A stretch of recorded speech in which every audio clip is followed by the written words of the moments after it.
Hello and welcome to Garblad Games. We're playing Warhammer Fantasy Roleplay 4th edition, and this is Flint Steel!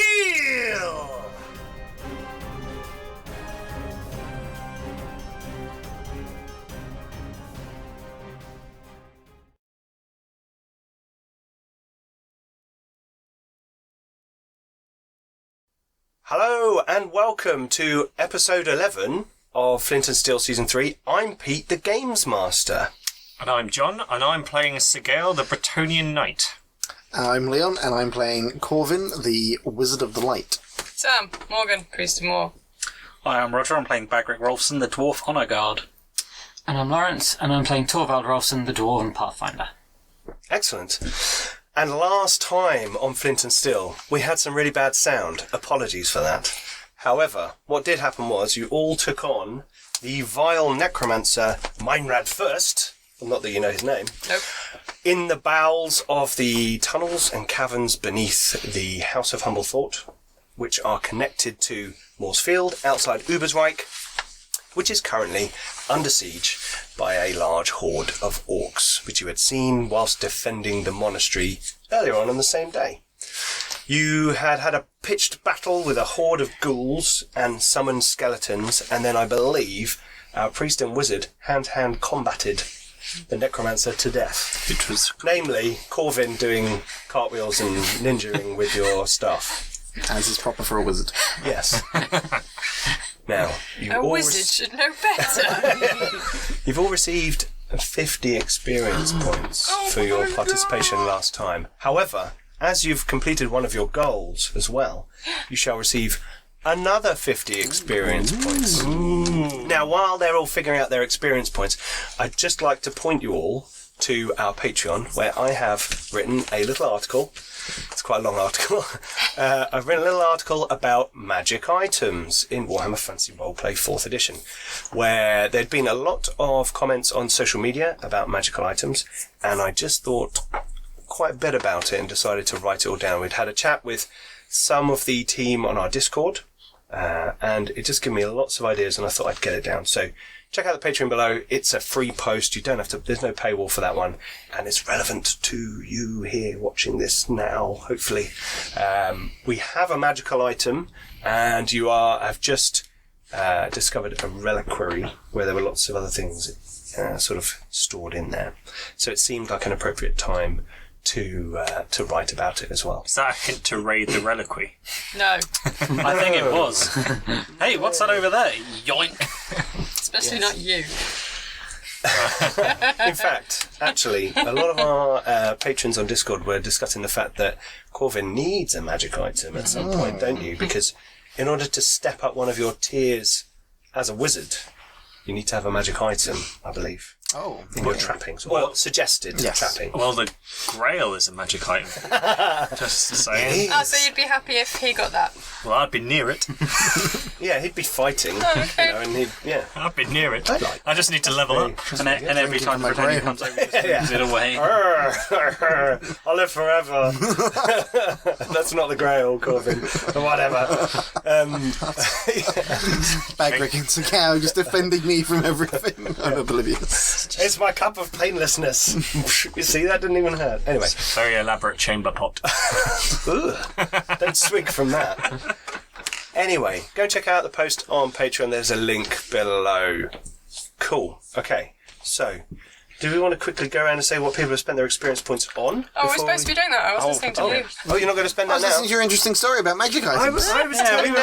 and my character. I said while you're all filling that in, I will tell did, them about right. I thought you meant while I was writing the number Definitely. 100 in my Okay. experience. Well, don't Definitely worry. did that.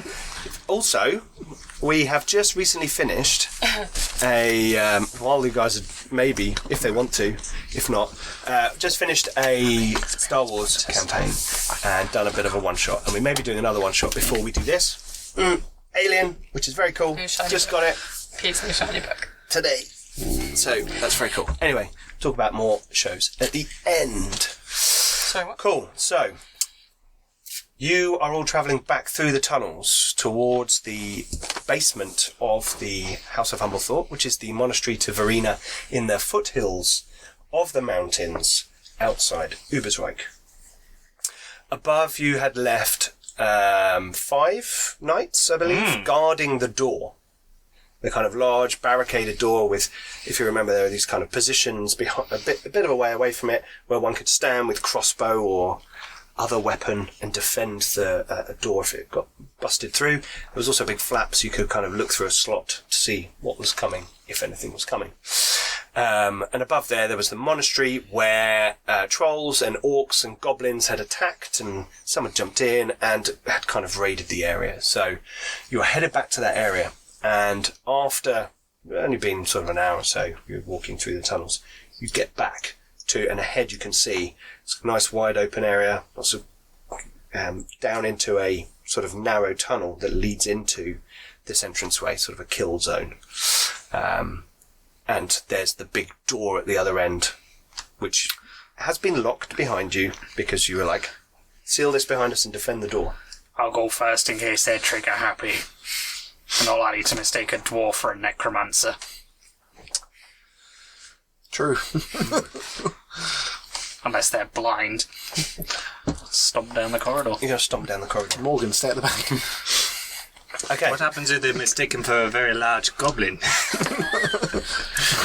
Say out there, shot. They do not mistake you for a very large. Did Gale say that? Out of earshot. Just whispered it to Corvin.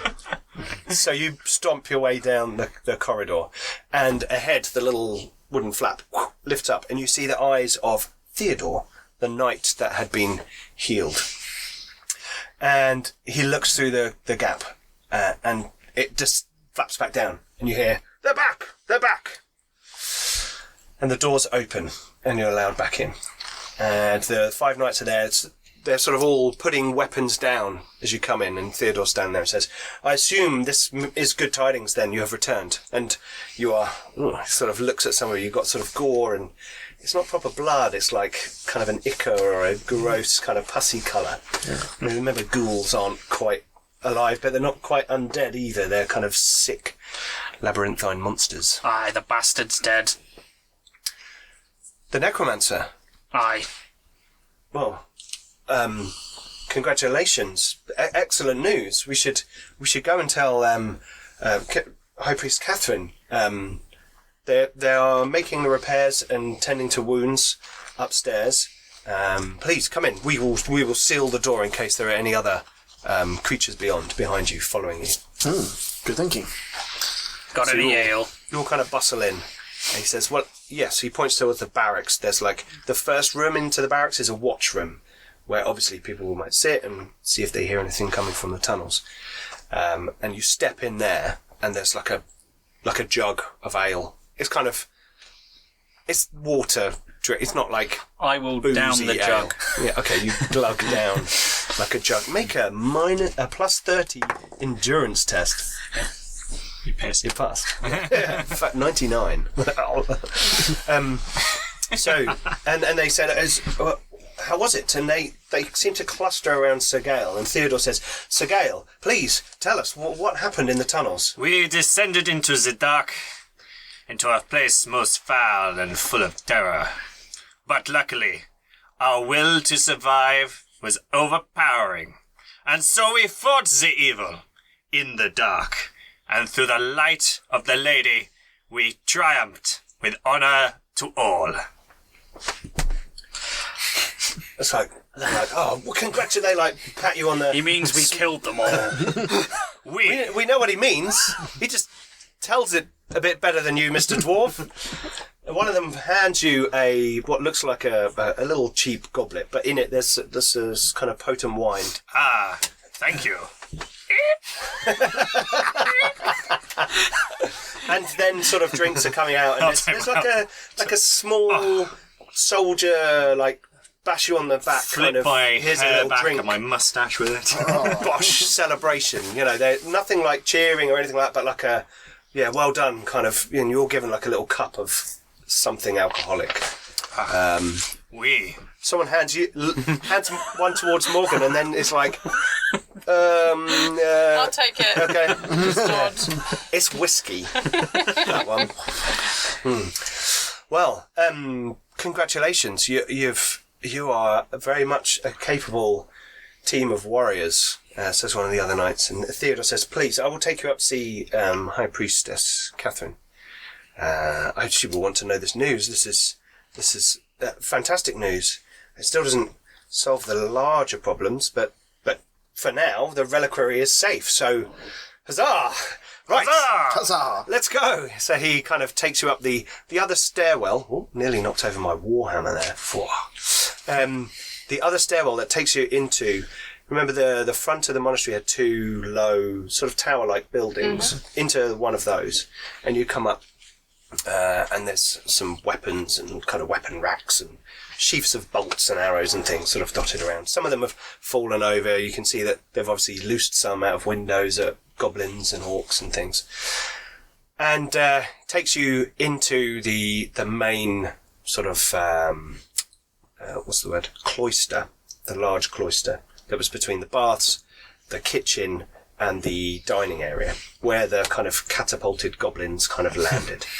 And the garden there is fairly trashed, because if you remember, you've had a pitched fight with kind of orcs, so the nicely tended hedgerows have sort of chunks taken out of them, blood sprayed across some of the leaves, and there are young members of the order sort of shuffling around trying to either sort of pool up sort of blood, mop it up, or sort of, there's even some with like little secateurs and shears kind of trimming to things already, trying to get things back into a sense of order.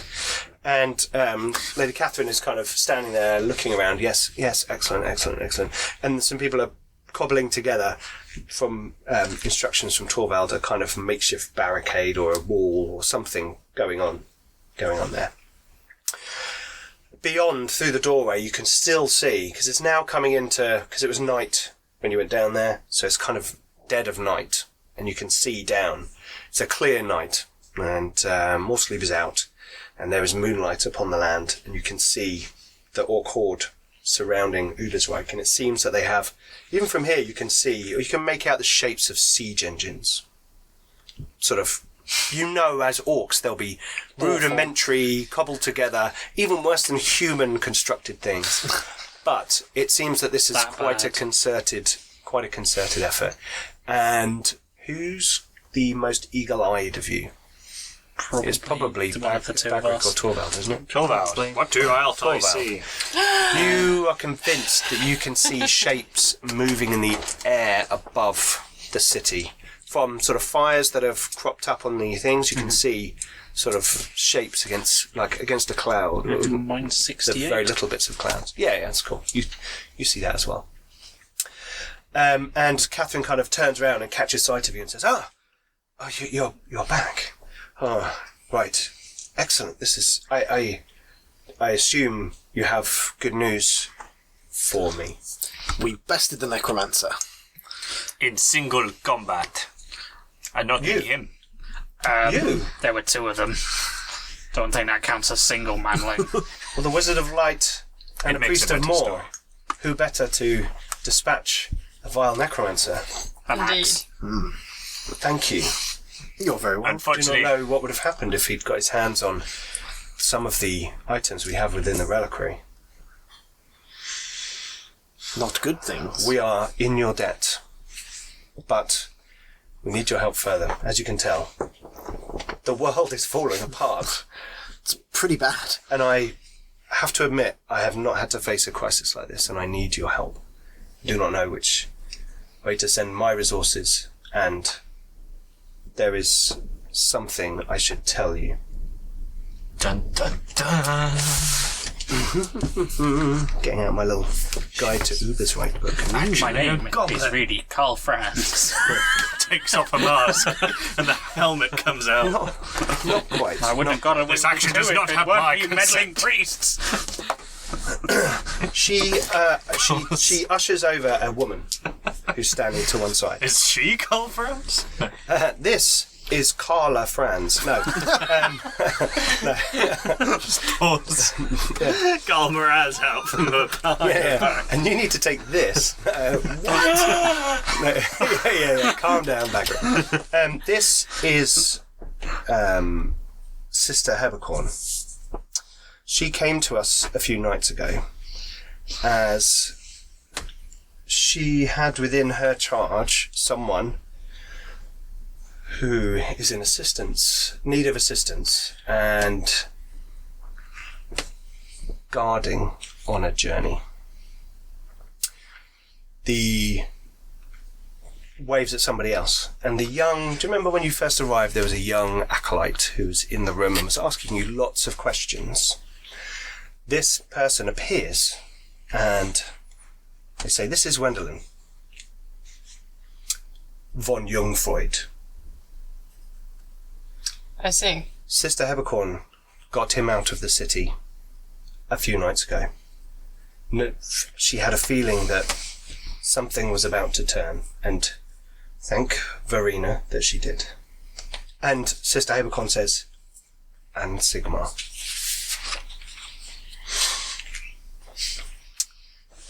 Says, Wendelin here, and he seems to, now that his identity is kind of known, he seems to be very nervous and on edge, like looking around.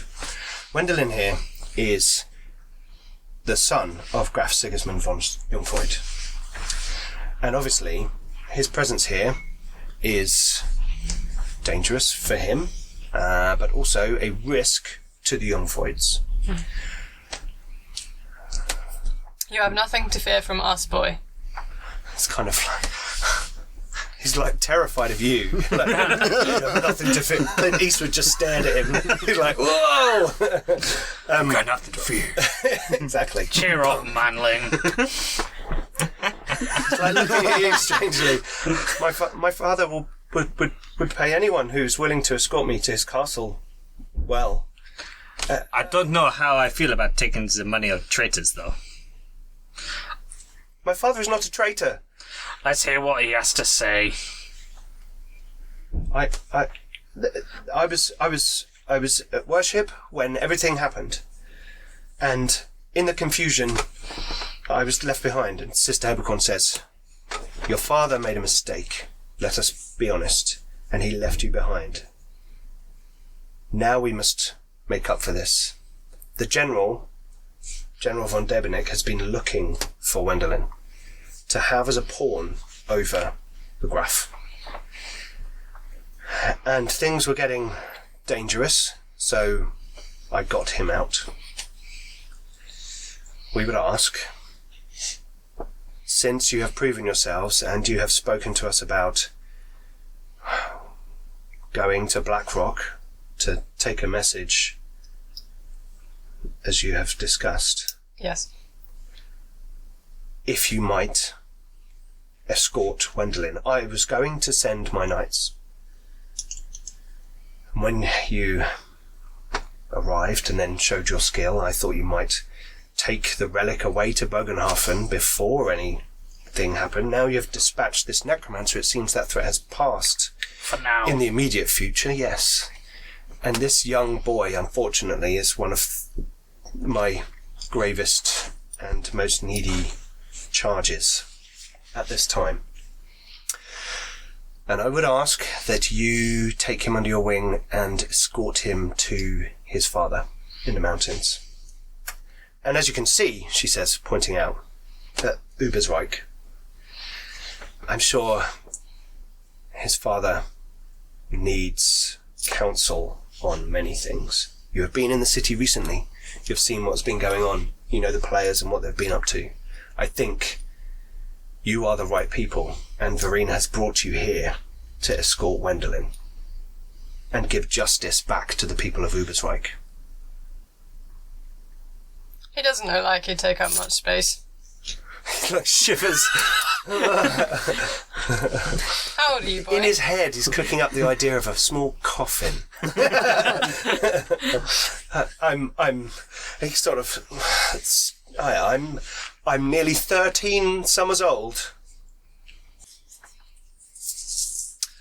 Just gets kind of a bit of an appraising kind of... He seems highly strung and nervous.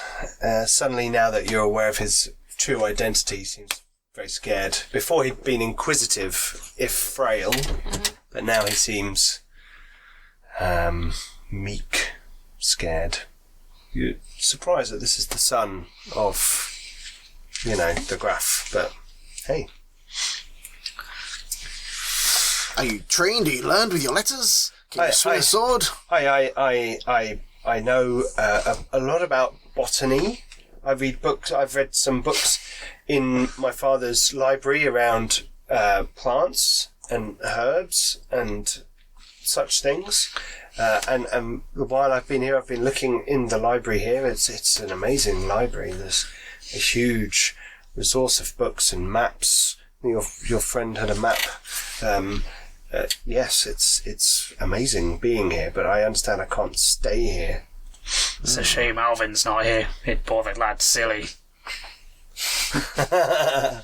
Tradecraft farming. It seems, though, my friends, we have found a quest to return this boy to his traitorous father and receive a My father's reward. not traitorous. We'll deal with that. Or we just go to the big man Lang and tell him to bring his army and kill those bloody greenskins. We? My father tends to have outriders in the mountains around his castle checking for greenskins. So he might be aware, but if they've all been caught and killed, I'm sure that's not the case. Not the younglings. then maybe he's not aware. Where? Then we shall make him aware. Even if they had all been caught and killed, he'd notice their absence. Yes. Unless the castle has already been sacked and he has been The killed. castle will not have been sacked, It's a gale. and we shall travel there. A quest. It's like when you say the castle has been sacked, it's like tears appear in his eyes. And he gets Every to- time either of these two say anything stupid, I'm just going to go, this has not happened. This will not be the case. Anything. Starts Your to father look at will you be with safe. with This will not be the case. Oh no, I've ruined it. Do we know where Blackrock is? We. Yes, you guys, the two of you are aware of where it is in the mountains. It is not on the the border. exact trail. To the fair lands of Bretagne. Is it near like Karakazgaraz or anything like that? Let me get them up. Blue Mountain Pass? So obviously Corvin and I did go for a bit of a stroll in the mountains. You did a while ago, yes. It's right near Blue Mountain Pass because I remember it on the Total War Warhammer map. Well, No. let's not get carried away with the Total War Warhammer map. It might be slightly different. I was I just wanted to bring out a hammer, so then you've got the Total War Warhammer hammer. Total War Warhammer. Hammer. Can you see that? I was this close to telling you you had it upside down. So Ubersreik is in the middle here. Mm-hmm. You guys have gone in the foothills over here. Mm-hmm. And Blackrock is further over this way. have a look. So Where's it's west. where's the mountains? I can't see the mountains. Mountains are in that way. It's just that grey area is the Oh, mountains. here's Blackrock. Yeah, so it's kind of mountains going off. Grey Lady Pass is then the next region over. Oh, there's Karakazgaraz down here. Yeah. Quite a long way off, yeah. It is quite a long way off. Yeah, I was just trying to work out where it was. Sure. Could I have a look? You may Monsieur? pass it across. There you go. Cloven, look at the map. If I have enough time, I may put an image on the screen, but I probably haven't. So, That's great, you know, Lady So podcast listeners not missing out. yeah, that's for our podcast listeners. A lack of maps. A lack of maps for the podcast listeners. There you go. Yes. Cool. Okay, so You have a new page. Catherine says to you, well, we also do have maps and charts for the paths in the mountains. Not only have our members of our order walked many of these, but scouts and travellers in the area often come here to pass their information on and help us to gather quite a gazetteer on the area. So we can provide you with information on the paths to Blackrock. It is treacherous, dangerous land, and as we can see, the Orcs are abroad, so it is even more so. So I would caution, vigilance. However, I've seen you in action. We should probably caution the Orcs that Bagric is abroad. That's probably a good idea. Yeah. Unresponsive. No, not even acknowledged. Wendellin's like, slightly scared. At this, Theodore steps forward and says, Catherine, I asked something of you, and this may be going against your intention for our order. However, I have seen the bravery of these fellows, and in particular of Sir Gale, and his skill with a blade and his nobility and honour. And I would ask that I am allowed to aid Sir Gale in his quest to Blackrock. He seems slightly nervous as he's saying it, and he's kind of asking to leave his own little cadre of mates, but he's kind of seen, here's my option for levelling up. And he's, if you are to send the knights to anywhere, please, may I not go with them and instead quest with Sir Gale and his companions. I feel also that this is a great way that I could help the city and the monastery. And Catherine sort of looks at him and says, I shall consider it. This is going to give Torvald the look of... I would be honoured to have you on my quest. Maybe we can install a bit of Bretonnian chivalry into you, eh? Perhaps. Oui. The more knights, the better. Tell me, mistress, do you have a cart that we may borrow? We've got one, manling. You came with one, yes. I didn't think that two heavily armed dwarves, a small boy, a knight, a wizard, and a priest could all sit in the cart. Yeah, that's true. We do have another cart that you can... That would be good if we may borrow one. You've got a horse, manling. That manling's Well, got I know I've got a horse. I didn't mention myself in that. We have a draft horse and cart. It's like a small cart that you could take, that you could use. We'd be happy for you to use that. Thank you. His name's Theodore, isn't it, the other night? Yes. Theodore, do you have a horse or do you require a... I have a horse. Good. And please, call me Theo. I will, Theo. Master Theodore, I have one other question. Just got him there. You can ride, obviously. Well, yes. Can you drive a cart? But if I have to, yes. Yes. Good. I'm just going to kind of lean over to her. Is I it don't normal think- for manlings and horses to have the same name? I don't think it's seemly for a knight to drive a cart. I know they name them. Well, he's a knight in training, sure. No, he is a knight. He is Alvin's Well, they horse seem was to called be Theodore. armoured up, but he might be more of a squire, you're not sure. It's a Gale, a word. Hold on. Isn't that the horse you're riding? Yes, monsieur. Alvin's horse is called Thunder. Yeah. There's not a horse called Theodore. Oh, I thought there was. No. I thought No, we Simon's don't. Alvin No, and just- No, Theodore. but it should be. There's a chipmunk called Theodore. Bangreach is Exactly, such it's a, like, Alvin, Simon and a Theodore. dwarf racist, he couldn't tell the difference between a human and a horse. They all look alike. Yeah, horsist. Well, I have a long face. Bonjour. It's a Gale. Bonjour. This Wendlin fellow could do with a bit of toughening up. I agree. He does Perhaps you seem could weak take and him seemly. under your wing as a page. He's frightened by a man with shears trimming a hedge near him, and he's He does need some of the manly virtues installed within him. Honour, justice, Haven't helped the lad. upper body strength. A fearlessness of Topian. There is definitely some rumbling in Casalid going backwards and forwards between me and Bagrick along the lines of, are we sure about this? I might not understand what they're saying, but I understand what they're saying. I mean, how long will it take us to get You to... just go, Have you got a weapon, manling? How long will it take us to get to Blackrock, do you think? You are an Imperial man. People take me places. Shall I take a look at the maps? If I the feel good perhaps our Pathfinder. priestess will allow me, and I'll see if I can well. work out how long we can get One of there. the acolytes comes running with sheafs of paper and stuff, and says, and Catherine says, perhaps we should do this in the dining hall or the library. The library. Yes, I mean, we don't have a lot of time. I'm not going to be... yes, but there is a table in there on which we can look at maps. Although we might want to get some rest before we head off. And I suggest you eat something. The city is being attacked.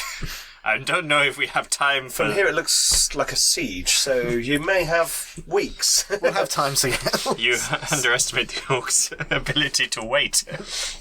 Very true. That tends to get them killed. Don't worry, you'll have plenty to kill.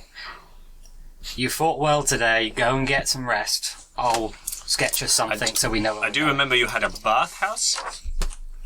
Yes, she points to the other side. I feel like you've gone from no time to eat to actually I'll have a bath. Well, I thought about it in my head. I went, there is a hot bath. This is the same in and out of character. Really? Really, I just want to relive that scene from The Witcher in the bath. So come rub lavender on my bottom. Bottom. Okay, so You've got it's Theo a nice for you picture now. of the castle. Ooh, Blackrock. We'll be heading It looks towards- very spooky. So after It is a bit Theo's- spooky, isn't it? But it's a Warhammer castle in the mountains. It's got to look spooky. Got to look a bit. It's not D&D. Okay. Yes, it's the barony of Graustadt, and there is Blackrock up there. The mountainous duchy of Blackrock is preparing for war. In open rebellion to the Imperial Crown. Which is actually politically what's happening. It is politically. I like that the one that cares most about this is the Bretonian. Yeah. The problem is, if we side with the bad guys, I've dishonoured myself. So that's why I care. But you know that the guy who's currently running the town council is in league with a necromancer. Mm-hmm. But the Emperor ordered his own troops into the The Emperor got asked for some resources and said, "Yeah, go and have an army." Karl Franz, you fool. Yeah. It's going to be revealed he was here all along and he was testing us. Look at it this way. We go there. If he's wrong, you can kill him. If he's right, you can follow him. Yeah. Yeah, I'm going to have a bath. It's called Neuföllung Castle. Ooh, that's a good name. And the Baron Rudolf Trockheim is the head of the barony of Graustadt, typically, because Graf Sigismund looked after the whole of Ubersreik lands. And he is not loved locally because he married Duke Gaston de Paravon's illegitimate daughter after the Fifth Paravon War, or before the Fifth Paravon War. I like him already. Yeah, He's got a good married taste to a in women. Bretonian lady. Good taste in women. Maybe a little bit of a drama in season 4. Indeed. Anyway, okay, so right. Actually, that's not good for Bretonia. So Gail, how's your bath? So Gail goes for a bath. The rest of you go I into the think out of the library, law of succession. But... which I think we've been to before. Large structure. We I never think- went inside. Oh, you never no, went we inside? did because you ran through it. No. No. The That was the bathhouse I kitchen. did. Sorry, I thought we were talking about the bathhouse. So- We never managed to the go library- inside. Are we staying the rest of the night here before we head off? It's not a good plan to move in the dark. I'd imagine so, yes. Clunk! Awkward attacks. No. Sort of moves his neck. It's sounding like two rocks going. Oh gosh, chiropractor. Come take a bath with me.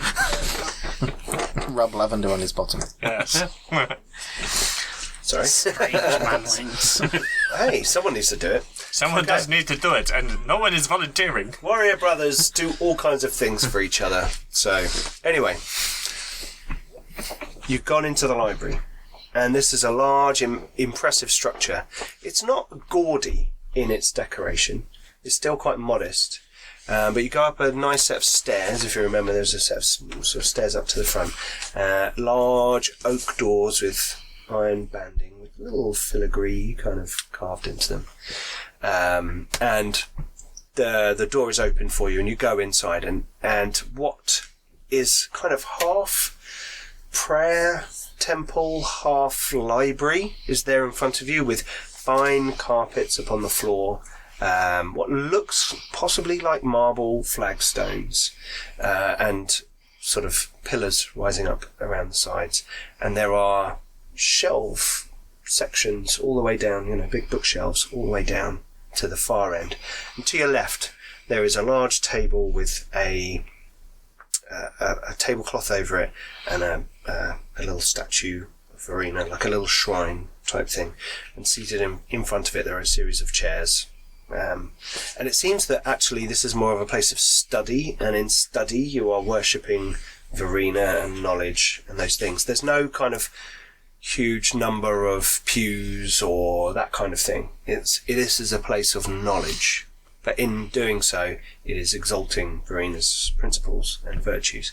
And in the far window, far wall, there is a big stained glass window with kind of scales and a lady with a sword, and that kind of typical Verena kind of image, gold with a blue sky background.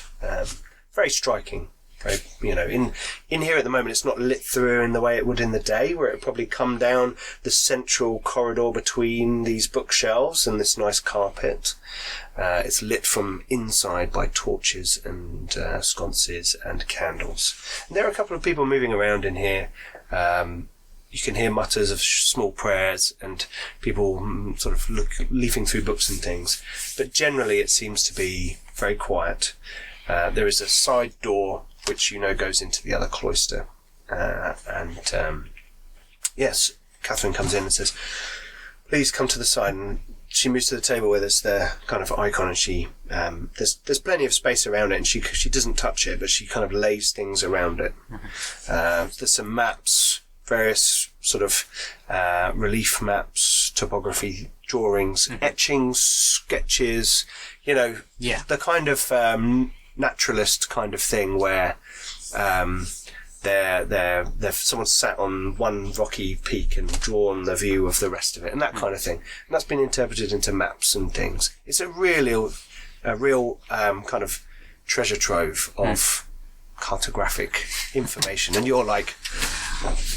You're all standing there, Torvald's like staring at this thing like, wow, this is amazing.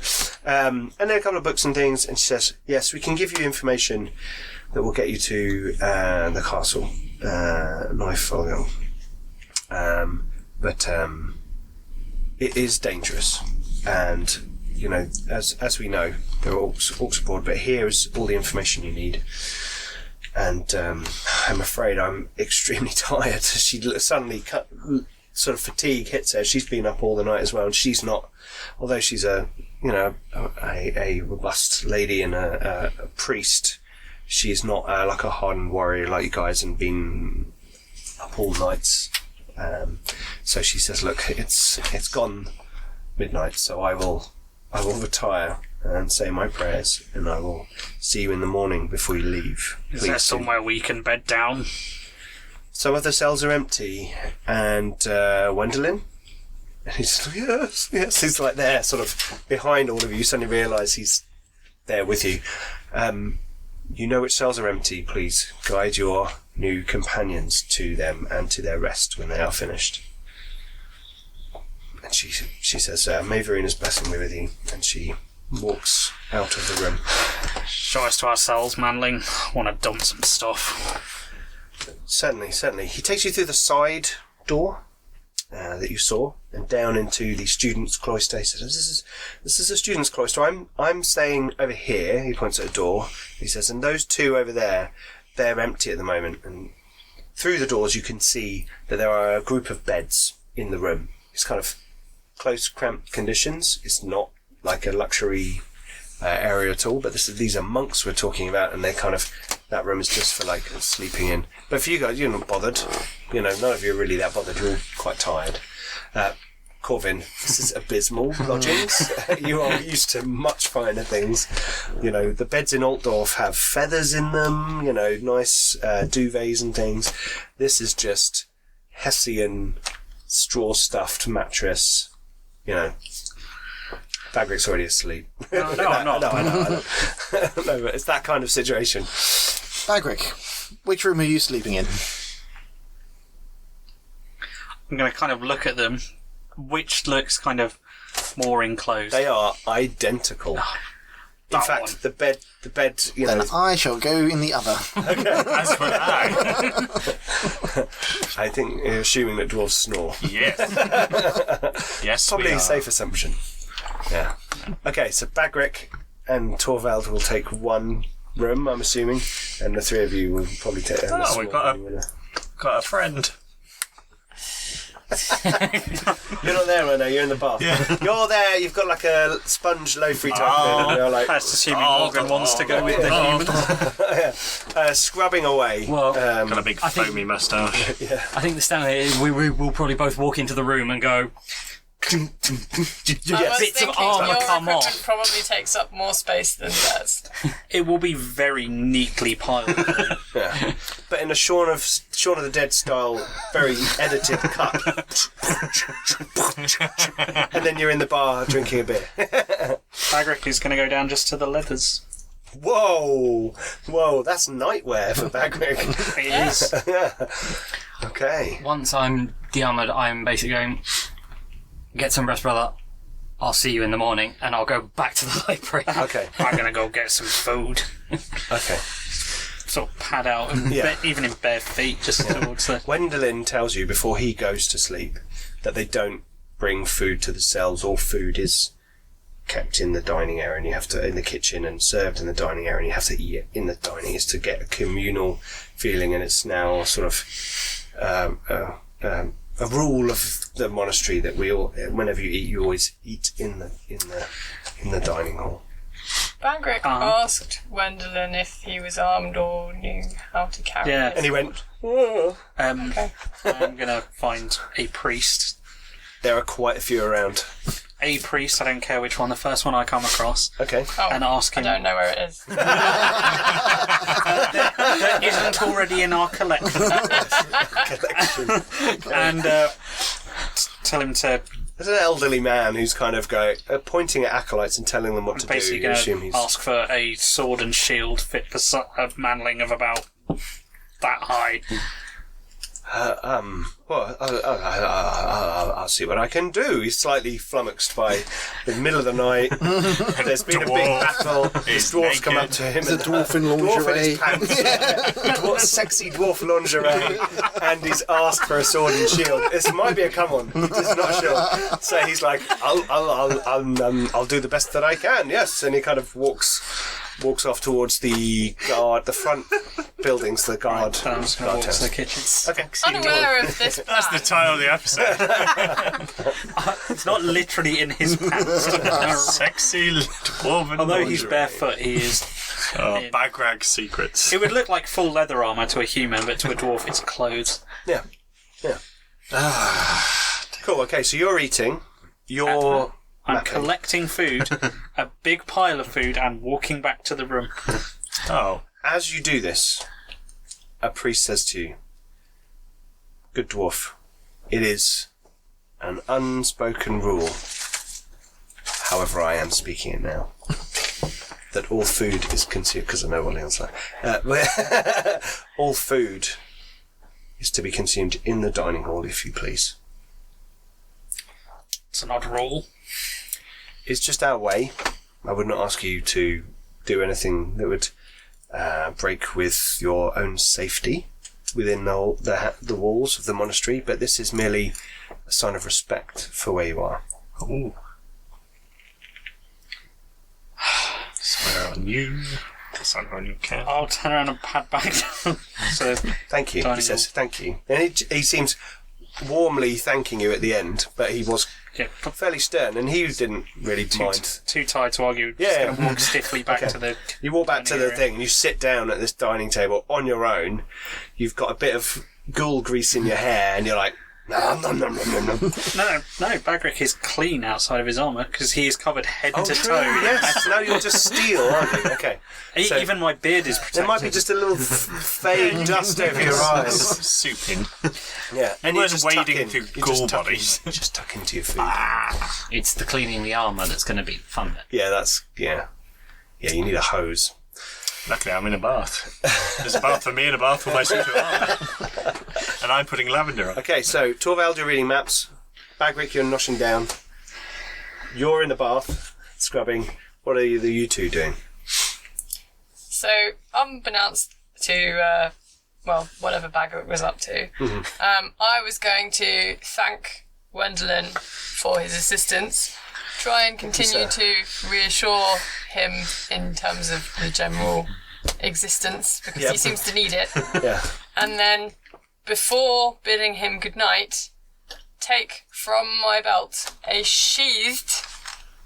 unclip like a small, obsessed just with a this boy's small swords. knife, Yep. Yeah. in a sheath Yep. and hand it to Not him. a bare blade. For, yes, Yeah. for his own protection. It's this shaky, thin. Should you Hand. need it, I do not expect you to fight. I do. Thank you. As he reaches I'll out, see you in the can see morning. he's got ink stains on his fingers and He's a scholar. soft hands, very soft hands. And what's And on as he takes it from your hand, you look down and you realise your hands have become worn and weathered through all the service of your god, but also My father. yes, and the handiwork that you have recently had to put your hands to. Yes.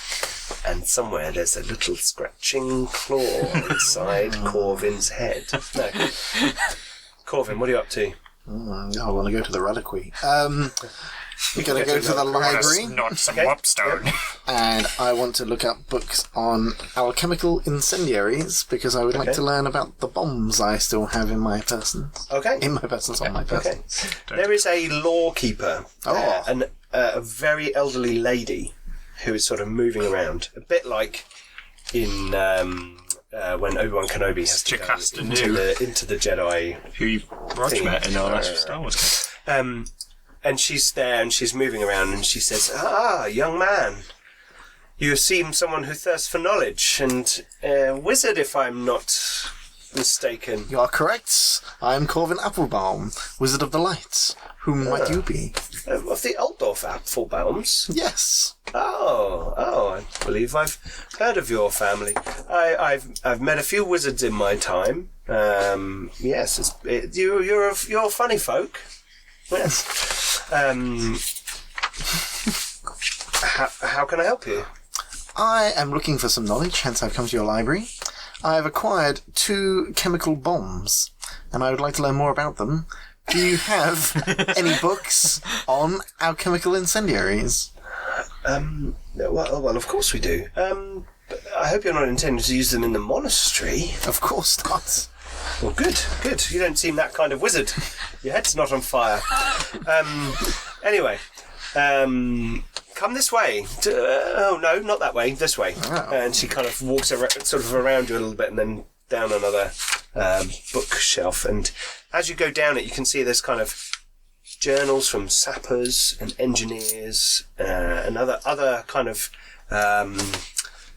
engineering and mechanical tomes. And she kind of pulls out. It's a fairly slim.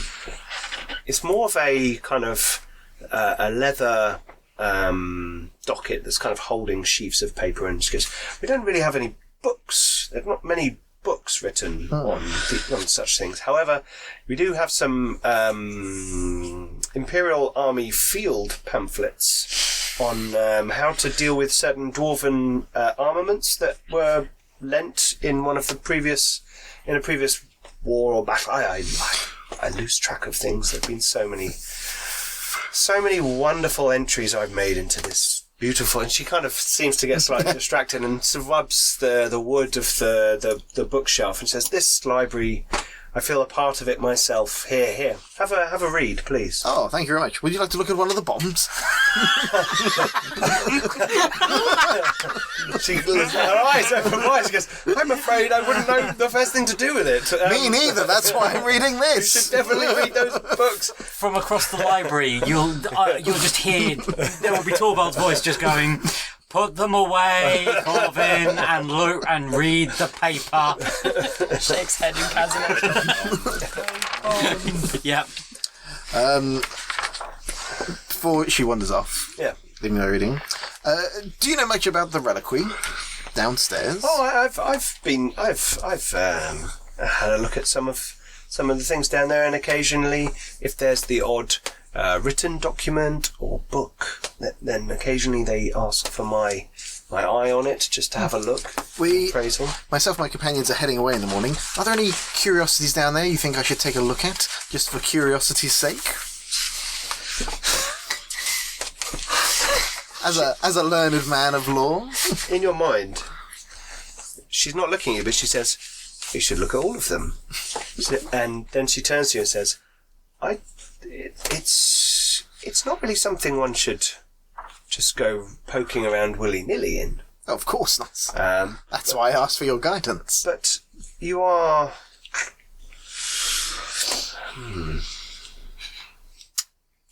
There are a few things down there. I would talk to Catherine, though. It's really not my place to be giving such recommendations. Oh, okay. I mean, there are ancient weapons down there, if that's the kind of thing you're looking for, but I don't think they're really there to aid people in battle. They're more to provide strength of spirit, I believe.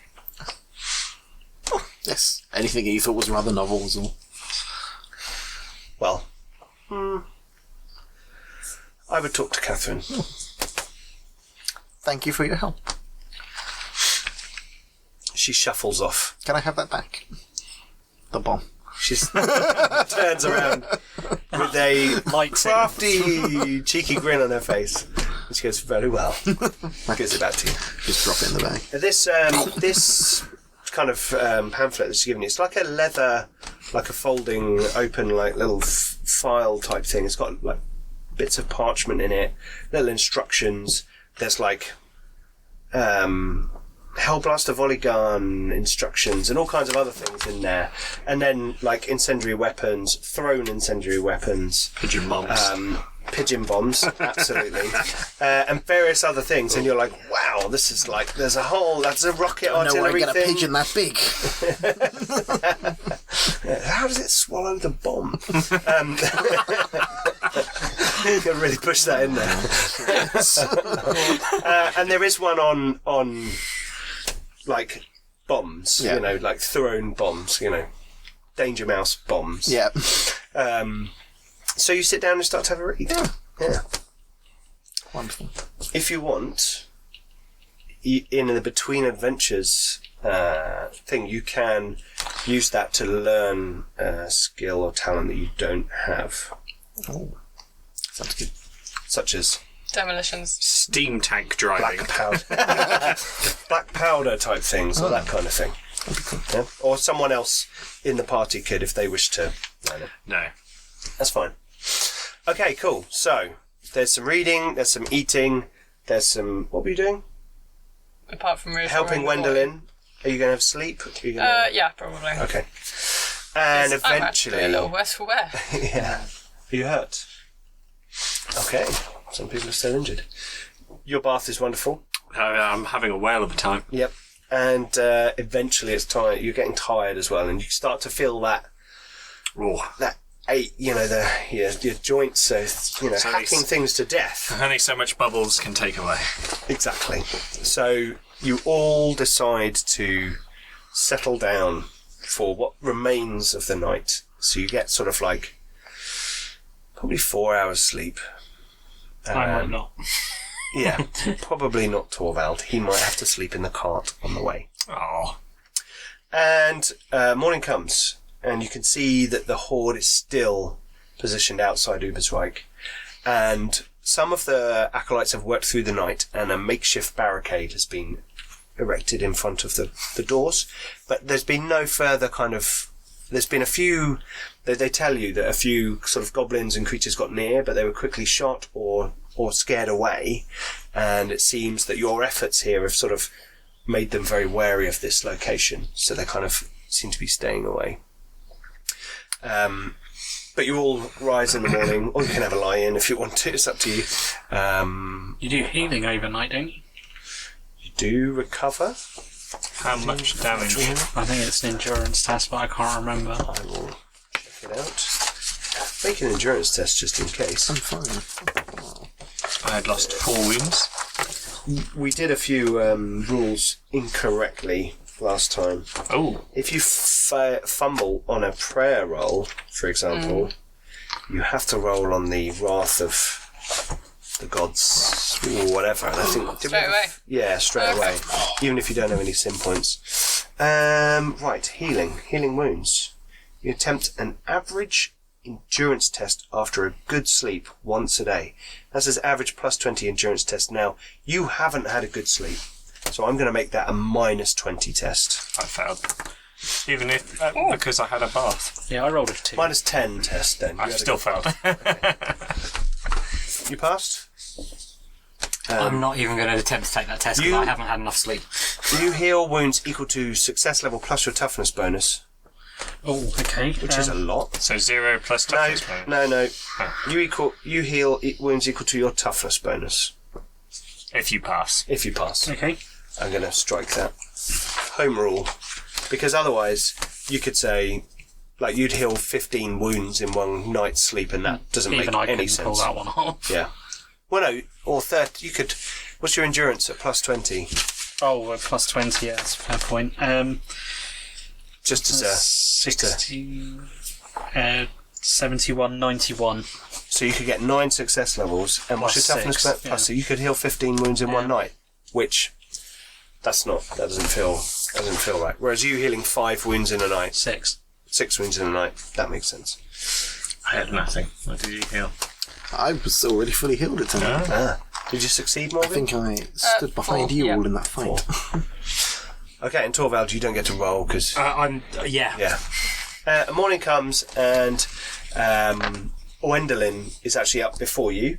Looks like he has bathed and put on, changed out of his habit into sort of some travelling clothes. They look fairly well-to-do travelling clothes, but they look like they've had a bit of travel. Did the priest ever come back to me with what I asked for?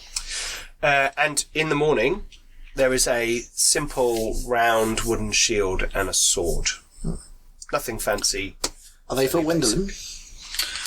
Aye, just something he can protect himself with. Perhaps he should have a quarterstaff as well, in case he favours that weapon. And I'm going to spin my quarterstaff.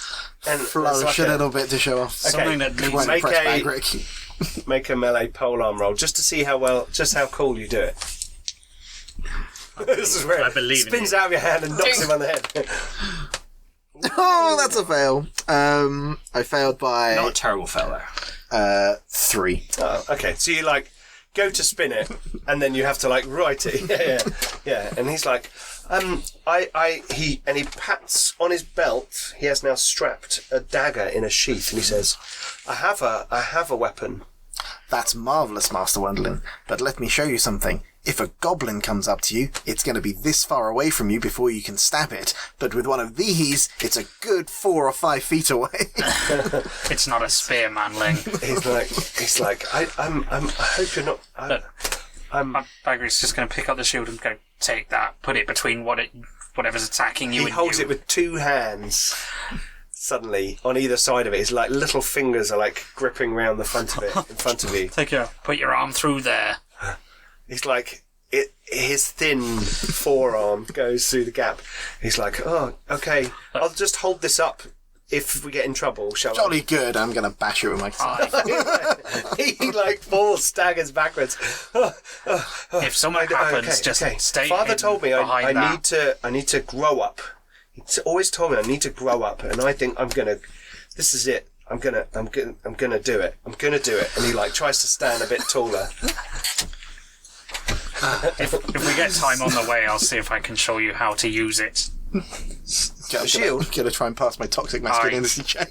Okay. Well, I'm Bretonian, so my toxic masculinity is up to here. So I'm just looking at disdain. Not sure how this happened. Sorry, viewers, but that's Bretonia. Okay.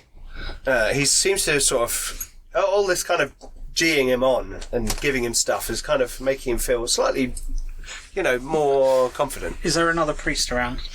Yes. I will ask for a crossbow.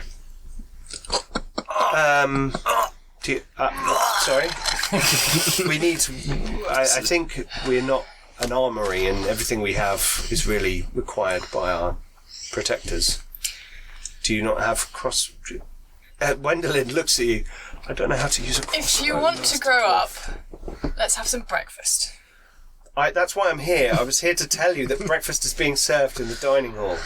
Ah, now that I can get behind. Wonderful. Don't think you could lift mine or say Caslid to Torvald. And we'll go and have He's some probably brekkie. not paying any attention at He this point. speaks Caslid and says, "No, I couldn't." In Caslid, and turns around and heads towards the dining hall. Did the boy just speak rock?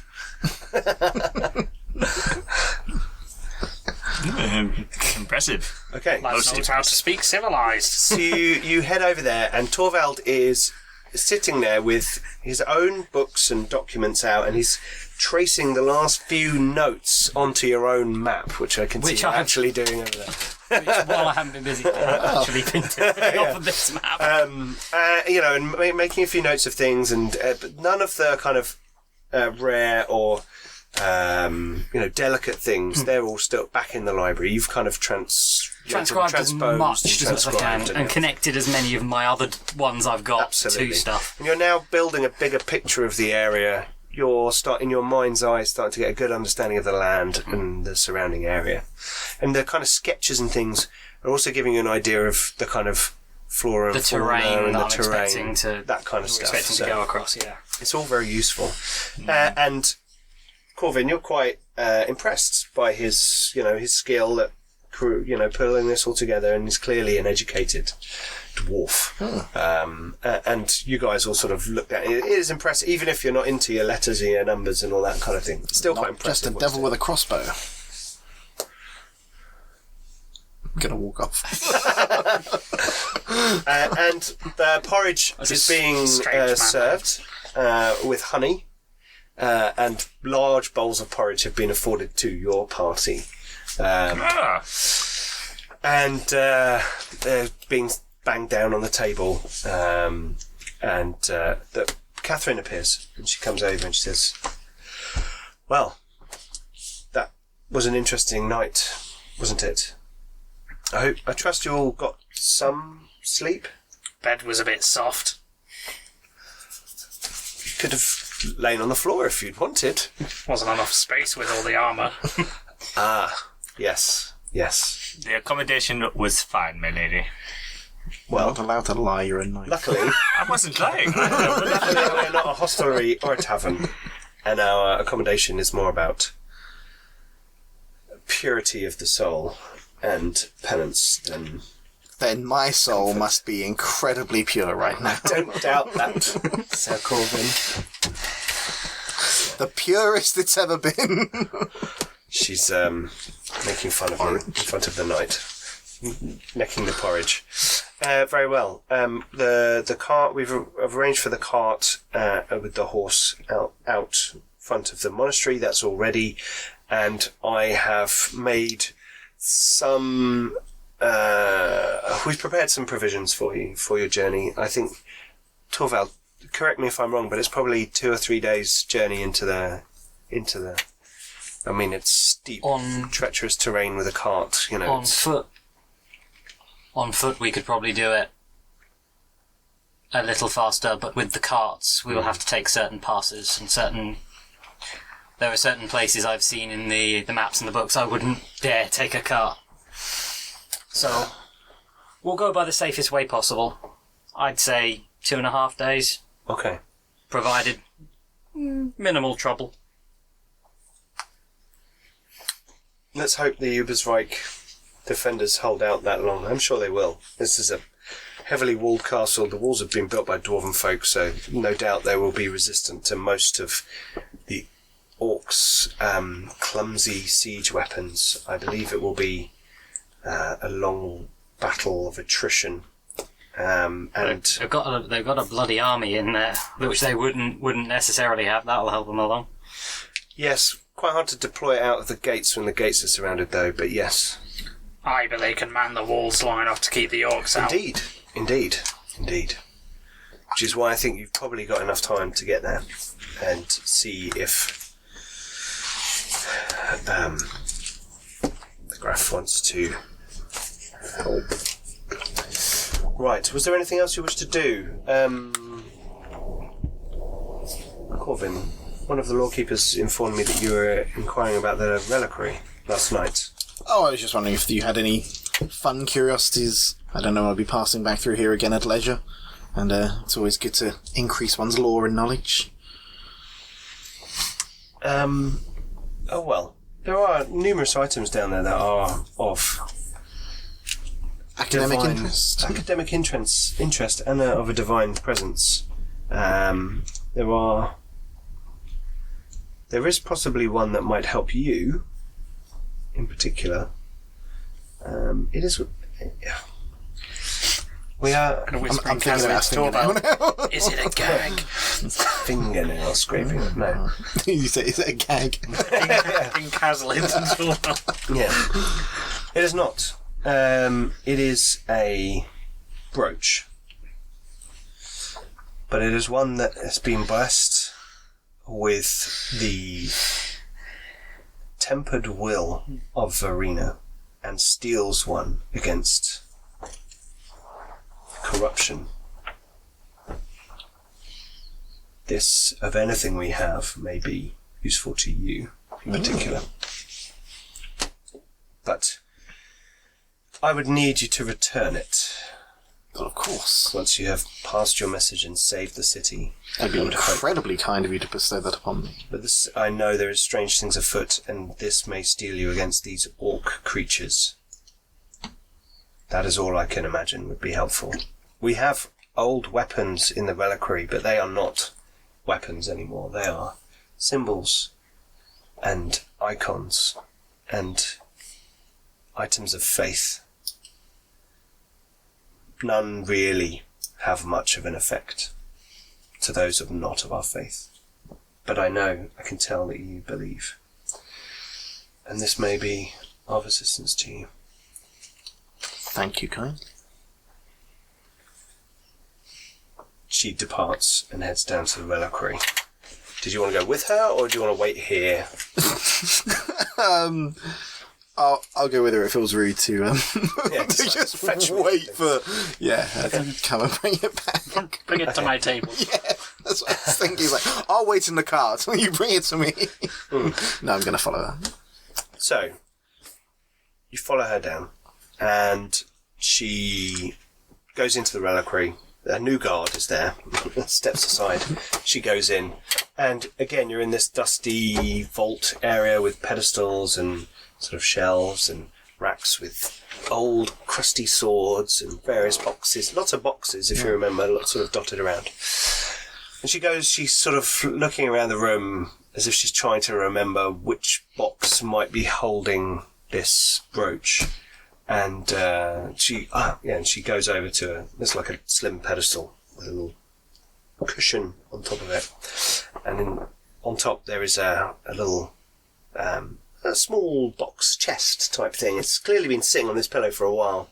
It's made a quite an indent, and when she pulls it off, there's dust around it, but not beneath it. And she opens it up, and inside there is a brooch carved or forged in the shape of a pair of scales, with quite a pin on the back of it. It says, "Here, take this. Thank you. This will aid you in your journey, steel your resolve and your mind. As far as I know, as far as it has been attested to us, is the properties of this gift." I'll put it on. Okay. Certainly. Very well. Okay. Return to them. Theodore is there. He's got his armour on. He seems to be slightly cleaner. He looks quite tired. Looks like he's been up all night getting his gear ready and maybe thinking about this journey to come. He's not wearing his tabard at the moment. He's just wearing his armour. And Gwendolyn is there having breakfast as well. So Gwendolyn and Theodore are actually sitting next to each other at the next table. You guys are eating your porridge. Corvin comes back. Are you wearing it in the open? It's got it's made of a very fine silver, and it's not large. Mm-hmm. It's hardly remarkable, in fact, and it looks quite old and crudely made, but it seems to be, you've been told, have some kind of property. Okay, cool. So you're there, sitting at the table. Good morning. Morning. Bagrick will just glance at the brooch, see its poor quality, and just be like, keep eating. Whoa. I like your birch, monsieur. Oh, this. Yes. Oh, I forgot it was there. So, is everyone ready to leave? Your armor's clean, brother. Thank you. As everyone sort of starts to finish up food, I'll start rolling my stuff up and start packing it away. Okay. And I'll then pick up anything that's left from the temple and Sure. take it back into the temple Okay. and return it. Cool. You do that between spoonfuls of porridge. Because you're trying to... Yeah, I'm still doing stuff. Yeah. Yeah. Eating. This is the first meal I've had since the previous day. In-game. I did try and bring you some food back, but they wouldn't let me. No, they wouldn't. I probably Because didn't make you're it back to the being room anyway to being find messy, it. and you just have to tidy it up somewhere else.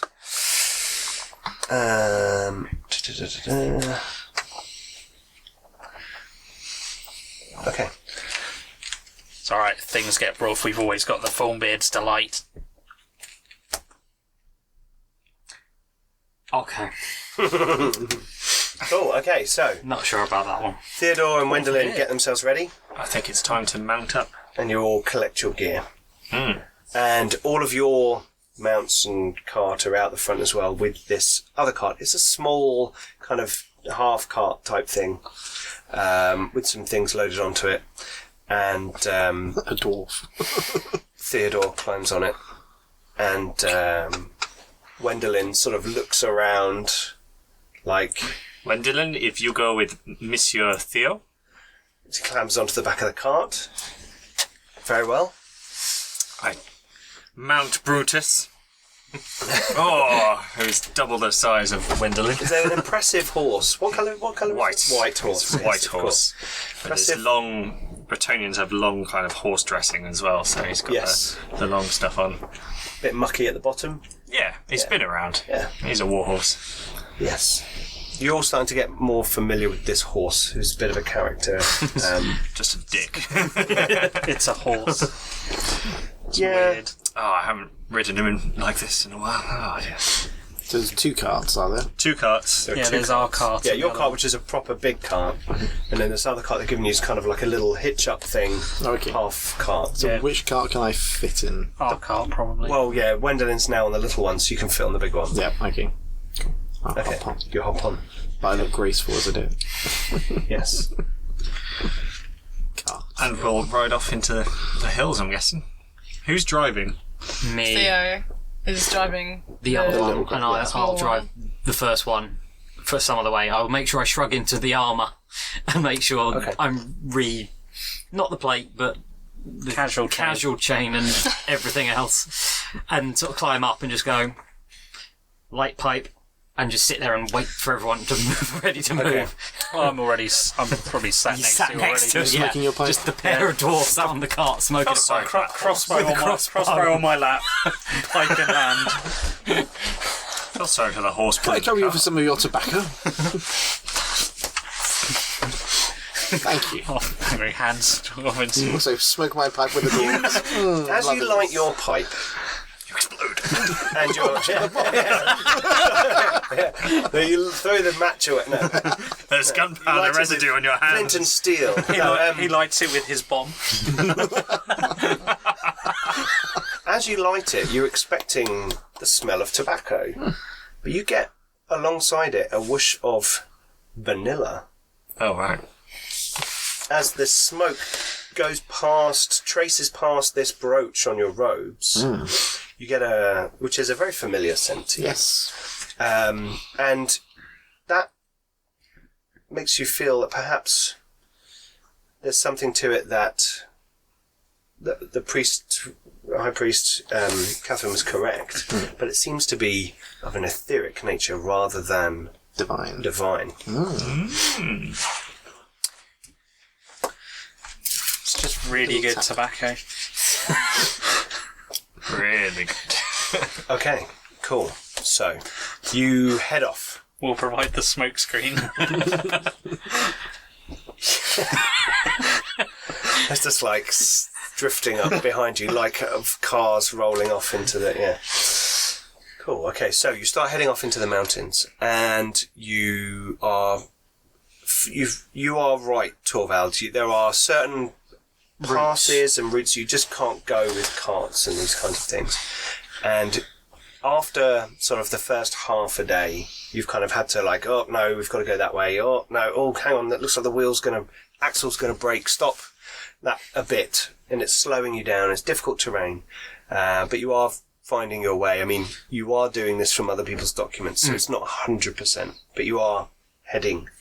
I can probably spot a road that's going to break a cartwheel before I drive over it. Yes, that kind of thing. So you're having to like move around. Corvin, you're having a lovely time sitting in the back of the cart while this is going on, and everyone else is kind of helping. Gwendolyn and Theodore they seem to be chatting a bit more, and yes, you are moving through the mountains. There is a thin, sort of misty rain that hits you midday.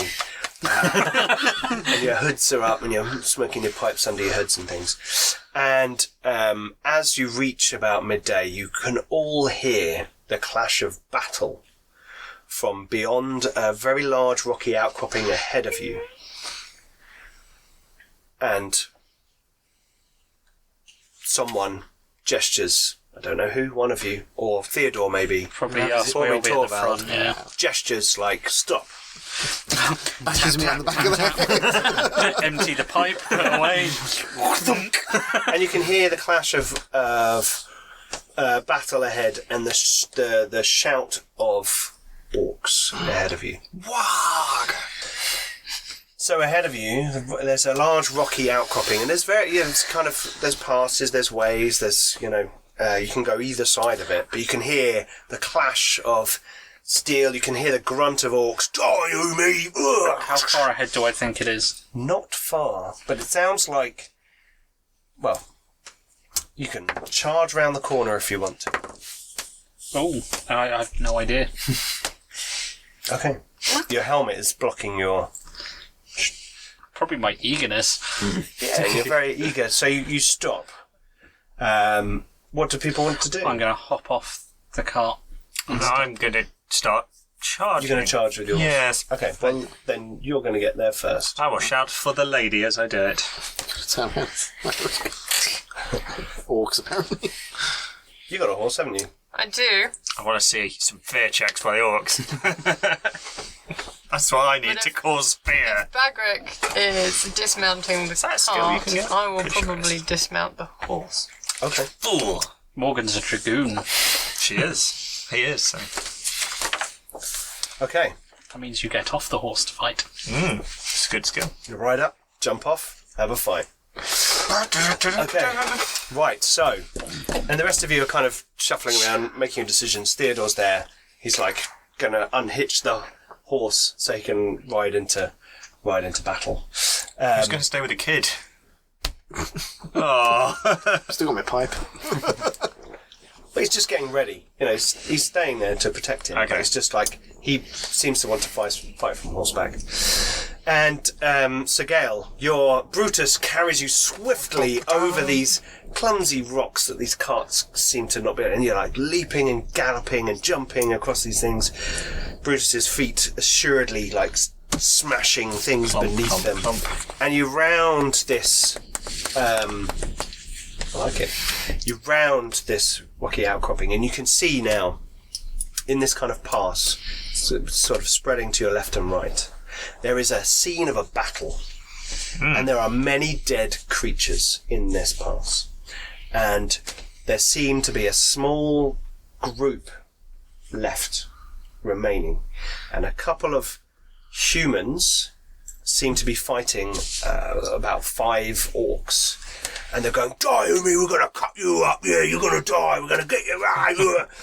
And they're fighting away, and these men are like, they're doing very well, but they are hurt. You can see blood on one of their faces, and there seems to be, they look like outriders or scouts or something. There are dead horses on strewn about as well, but there are lots of dead orcs as well. So they've done well. Goblins. They've done extremely well, but they seem to be being down by attrition. overpowered. Yes, exactly. And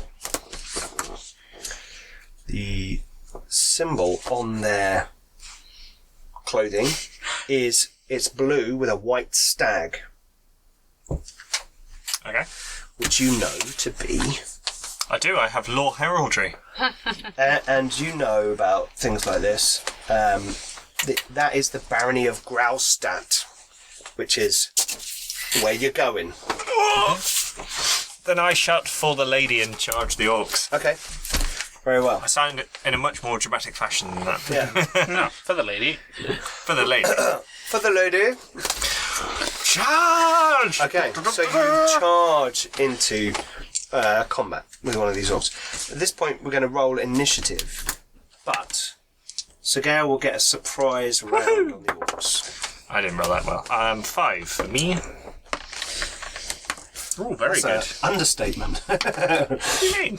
That's rubbish. I've not got very good initiative 9. anyway. 9. Call it a 9. 13.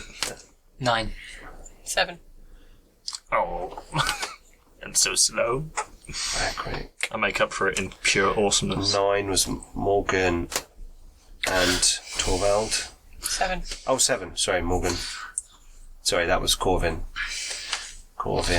That was Sir Gale. Good job, you get to go first. This one, and the orcs are on.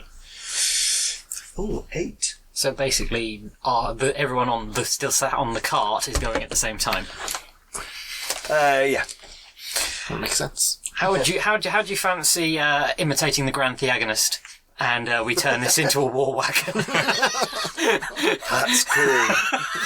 Okay, so sorry, Might not hang on. Blinged up enough. We've joined battle. I need to hold my warhammer. Right, Sir Gale, your Charge. heroic idiom is being fulfilled quite heftily here, and you charge towards the orcs, and they are busy fighting, Oh, and only fools. one of them, who's not the one you're charging, sort of goes, "Oi, look out!" Whoa! Like that as you come in, and you get a free round.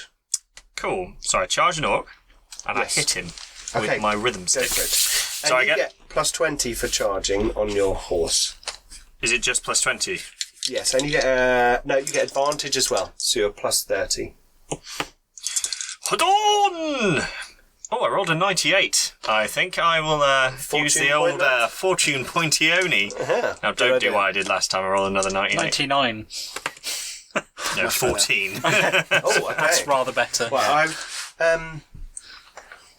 if he's unaware of your attack, he doesn't get to defend himself, does he? Not if he's unaware. Isn't it always an opposed roll? Maybe I just get a penalty because I'm unaware.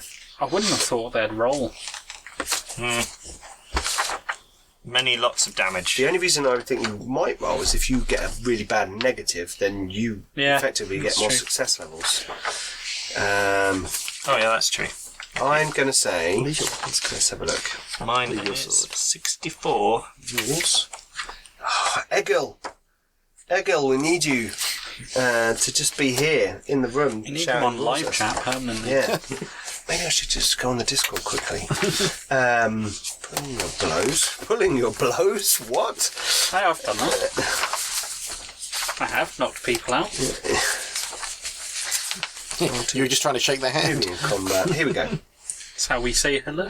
Surprise.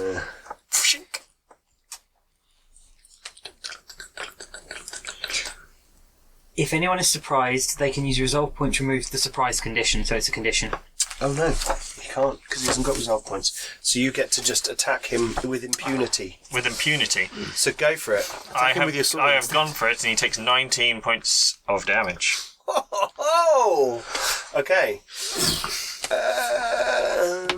You actually gain another plus 20 for the surprise condition. Oh, okay. So he takes Yeah, you- 21 points of damage. For the lady, you come in and you swing your sword. How many did you say? 21. 21. Okay, so he's got 3 armour, 4 toughness, so that's 7. Yep. So 14 points of damage. He's got 14 wounds. He's Wow. dead. You ride in, and this orc turns around and goes, "Whoa," and you just remove his head. Boom. Cleft him in twain. Death blow. Yes, I'll go to the other side. Do that. Yep, go for it. I'm the horse. 60. But you 2 advantages. Yes, so I still passed with, because I get plus 20 for charging, plus 30 for charging, no, plus 20 for charging. So 4 successes. Is this one still surprised though? Surprised? That's another plus 20. I think it's still So- a check. 6 successes. I think he just gets plus 20. For No, it does actually say they cannot do opposed okay. checks if they are surprised. So Oh, that's cool. 6 successes, so that is...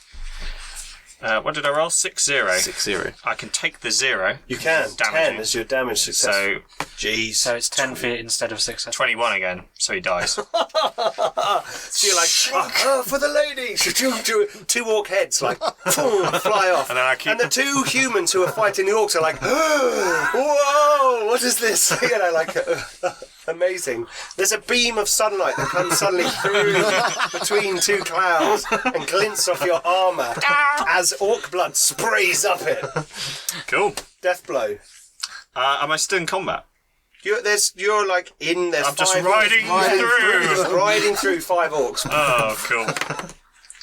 That is 1, 2, 3, 4, 5, 6, 7 successes. Because you get 20 for charging, Yep. 20 for them being surprised. Yes. So that's 7 successes. Which is how much damage? 7, 18 points of damage. Oh, that- the sword sticks in his neck. Sink! You only give him 11 wounds in 1 hit.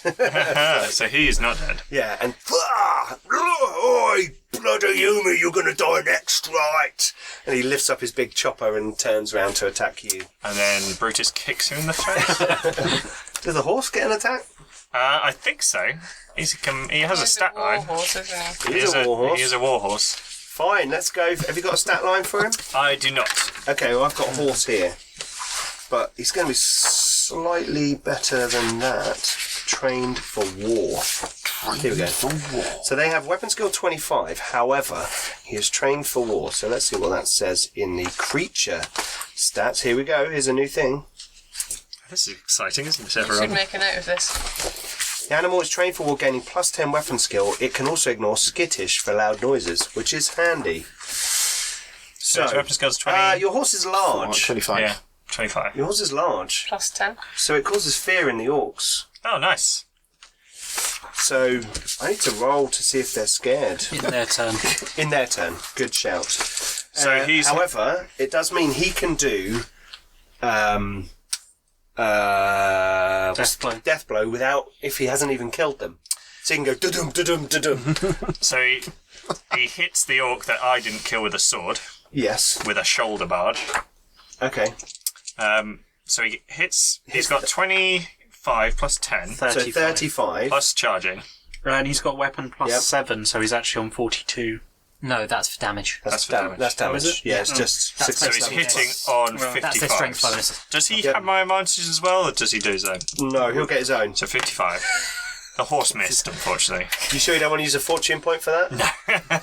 Okay. How many fortune points does the horse have? Yeah. There's shares with me, I'm guessing. Yeah. Yeah, we'll do that. Why not? We've not done horse fortune points before, but hey, Brutus, as some who was it? Is it Feng Shui or someone on the Discord said Brutus is the coolest horse that's been in the show? So, Oh god, Simon's going to Simon's cry. not going to be happy. Thunder was pretty cool, but anyway. Okay, so right, back round to the beginning. Bagric. So I was already running, so I'm just going to charge in now. Okay, so you see him like pound past, kill 2 of the orcs. Chop the 3rd one in the neck. I'm coming! And No, you'll just go. Go for it. Kazu! Jumping charge. Get him, Roger. Oh, 20. Oh, hang on. Here we We go. haven't had a good kazoo. They're now aware. Oh, no, that's true. We haven't had a good Kazook in a while. They're now aware, so Yeah, he gets to like fight you back. I'm going to hit the one that John hit. As I race past. I'm going to keep Okay. going. Charge You've through got you. 4 success levels. I got 6 success levels. Okay, so you get 2 success levels overall. So how much damage do you do, sir? So 2, 6, 11, 13 to the one that. That he chopped. Yeah. Okay. As he pulls his sword out of its neck, your axe finishes that wound off, chopping that orc's head off, and its body Yeah, drops actually to in the the floor. head. Death blow. Yep. Spring into the next one. There's 5, wasn't there? So there's 2 left. Yeah, Two left. 8. Oh, hang on, let me go. 8 success levels. Oh, I don't know. I have to work that out. Ooh. 5 success levels.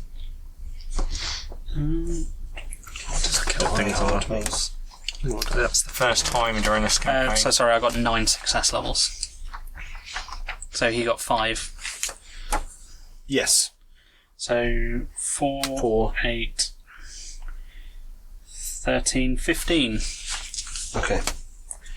Okay. So you give him a thorough whack.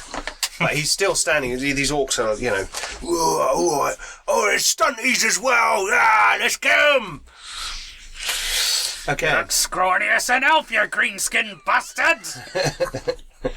Right. Torvald and Corvin. You two are next. Just sitting there. You're just sitting on the cards and you just hear, They've probably got this.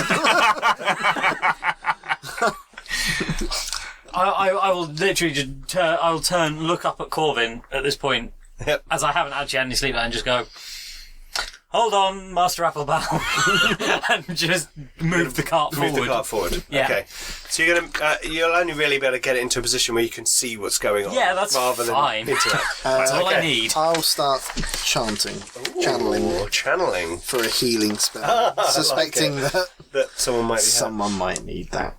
Okay, next it's the orcs. Okay, one of the orcs turns and. Fear check!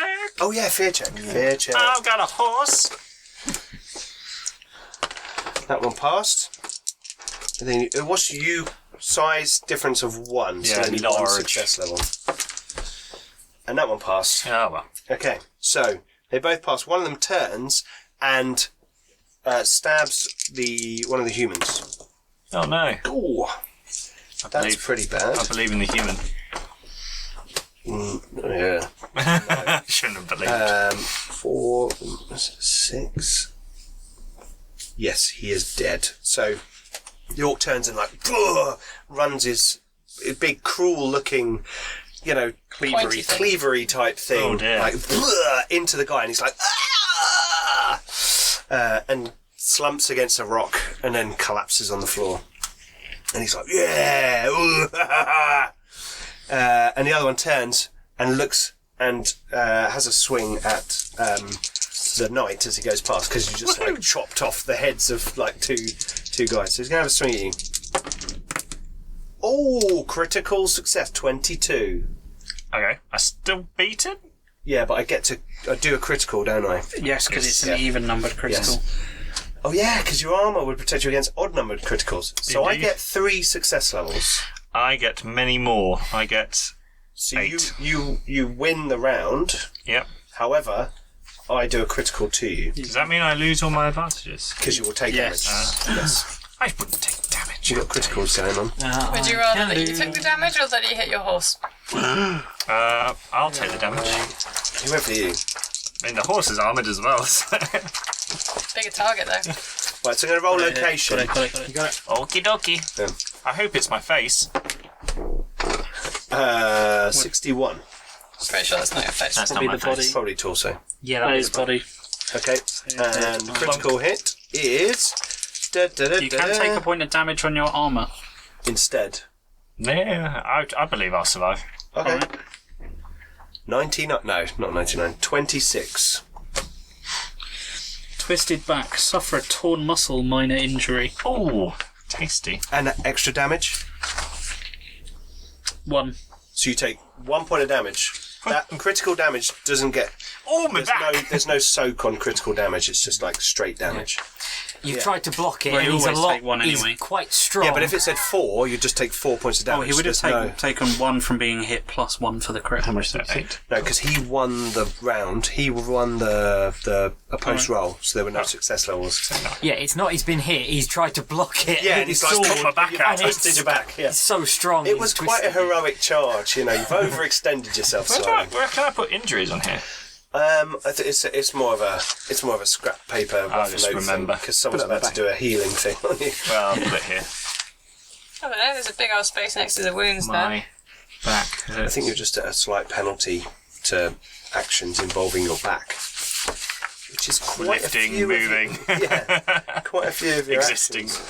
Luckily, actually not moving because I'm riding a horse. I don't know, bouncing up and down in the saddle when you've hurt your yes. back would probably not be fun. true. Okay, James made so it like it. next it is the... Oh, it's Morgan. Morgan, Go, Morgan. Yep, I'm advancing. you're there with Bagric, so are you running into combat? There's an injured one, there's a fresh one, there's a dead guy, and to you this is like, it's quite a sad scene because obviously there's lots of dead around. I mean, it's sad for everyone, but you in particular, this is a place of your work now, and you're God, so you have other things Let's see going if we on. can save the last one. So I'll go in for the nearest orc. That's the injured one. Ooh. Go for it. Let's have a roll off. Just read what John's thing does. What does John Things do? We'll explain afterwards. Oh, okay. I'm immune to it anyway. So. Oh. 19. Oh. So you charge, so you get one advantage automatically, Okay. which gives you a plus 10, Ooh. Well, my melee basic is on a 47, right? and I've rolled a 19. So plus 10 from your advantage, makes it 57, so you got 4 success levels, and I got 3, so you get 1 success level. Cool. Add your weapon and your strength bonus. Yep. Which is Oh, no, your sword's the plus magic. 10 from... Your sword's magic, Yeah. so you got another success level. So strength plus 4 is 6. Plus 2 from So your 8. things. 8 damage. Okay. Oh, right. Don't worry, boys. You can all die together. Seems Says to be the not last worried about the fact. No, there's 2 guys. There's 2 Oh, orcs. Yeah, they're not worried about the fact that there's dead orcs everywhere. They are belligerent, diehard, and painless. So they're kind of like, just keep going. They're orcs. How can men fight such reckless hate? Right. Oh, nice. Right. That's a quote. After Morgan, it's Sir Gale.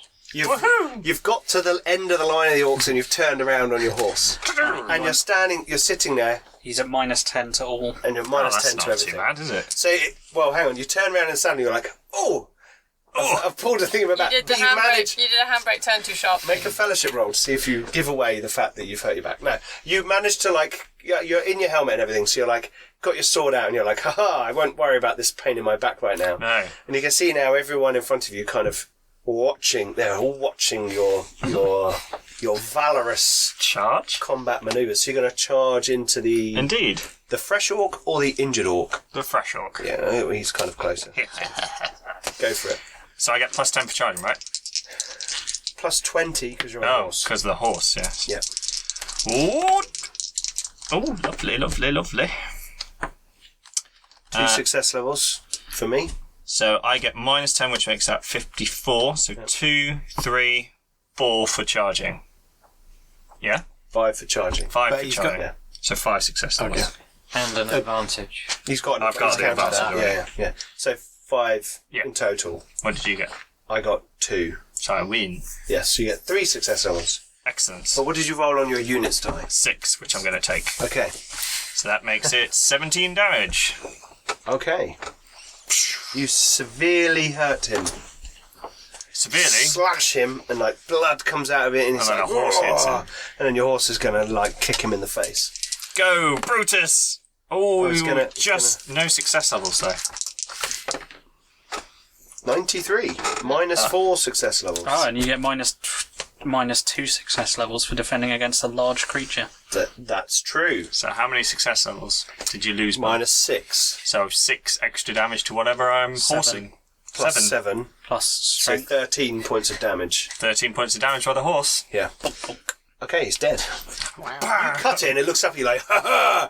And then these giant hooves just batter it in the face and club it to the ground. John Wick style. Your horse may now perform a death blow on the next door. Go, Brutus! He missed. he's gonna try 94. Ninja horse. 65 Which minus means 1. my horse loses his He advantage. does. Oh. And I gain one Good job. as the last remaining orc. You can probably use my advantage coins for your horse. Oh, we do have a spare set. Oh dear. Do they have Horses. hooves on them? They don't have hooves. Because Roger's got like thematic coins for everyone, which is very cool for advantage. Right. Next, Bagric. You're standing there. The knight's turned around. His horse has done very well. And there's one orc standing there going, "Come on, come on, Stunty!" It's still the one I hit before, isn't it? So, Yes, yeah. hit it again. Put an axe in his face. He's got an advantage. Whoa! Oh, yeah. 23. Advantage to dying. 4 success levels plus 1 for advantage. 5 success levels. Oh! Okay, so I got 5, 6, 7, 8. So you get 3. 3, so 3 extra 7, damage or 12, 14 damage. 14 damage. Let's have a look. Armor 3, toughness 4, so 7. So 7 points of damage. He drops dead. There's none left. There's none left, and the last human is standing there.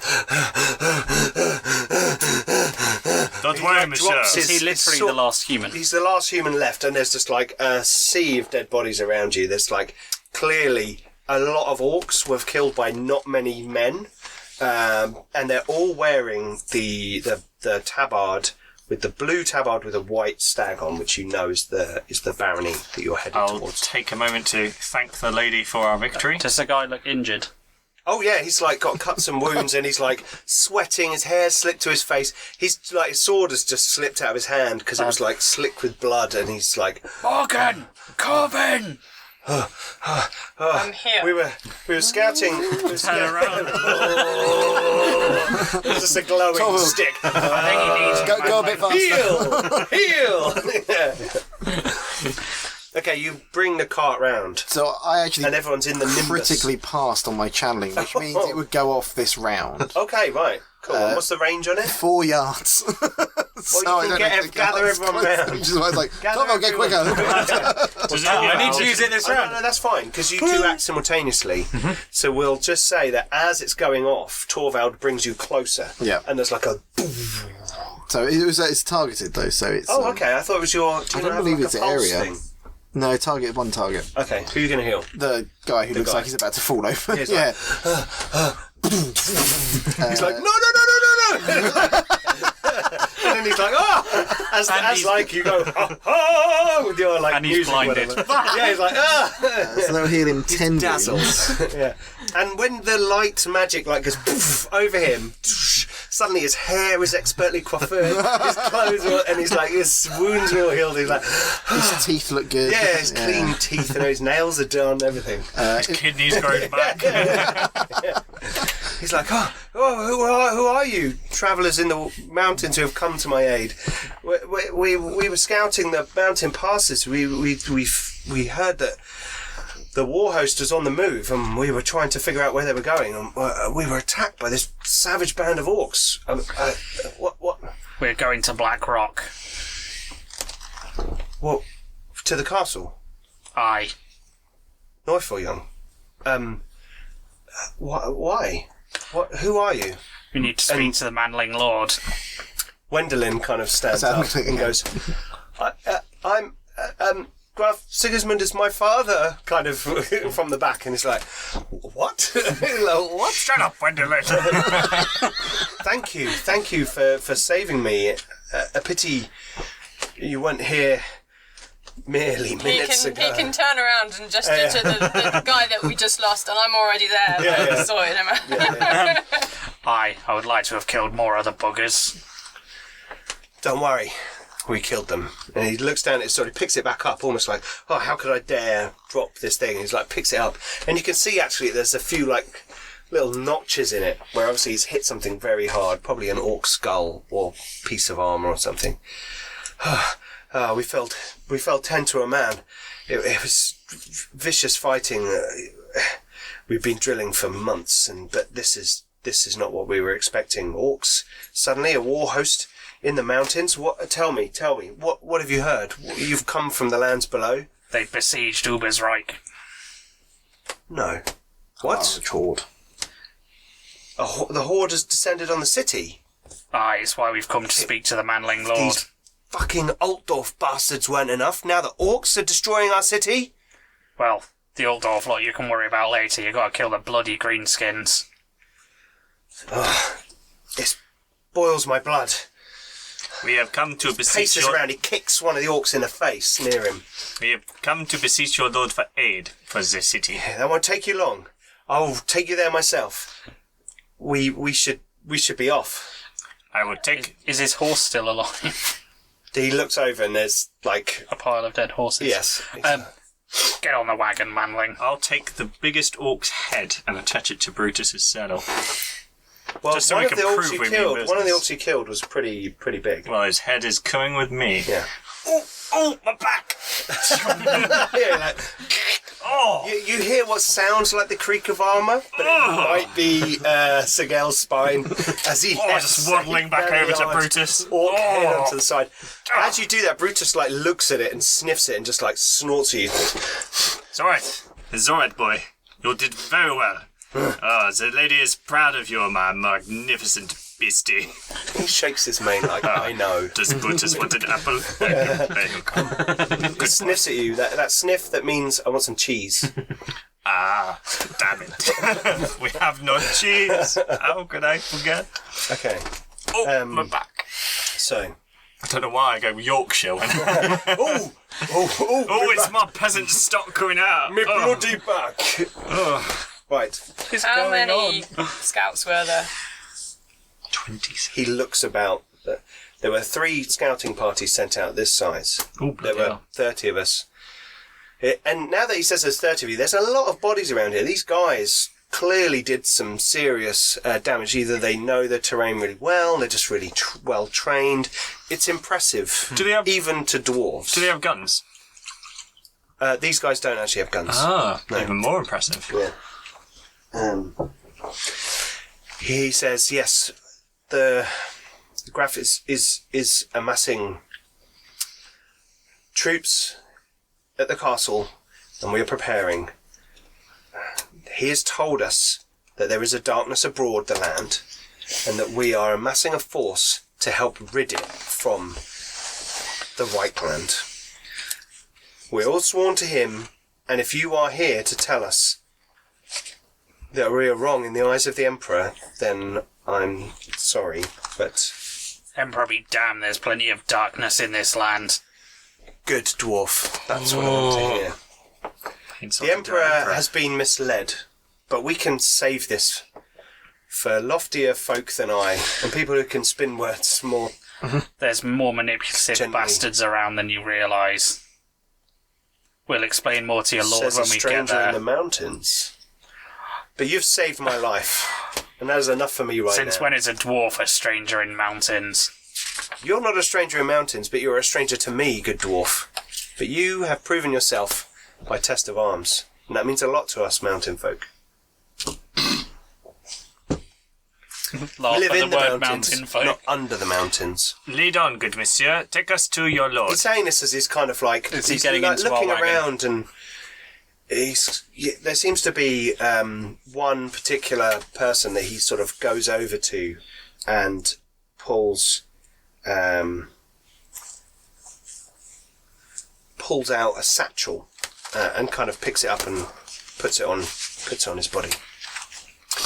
And he says, right, fine, let us be off. Get on the wagon. Master Wendlin, do you fancy an Orc's head souvenir? No, I'm okay.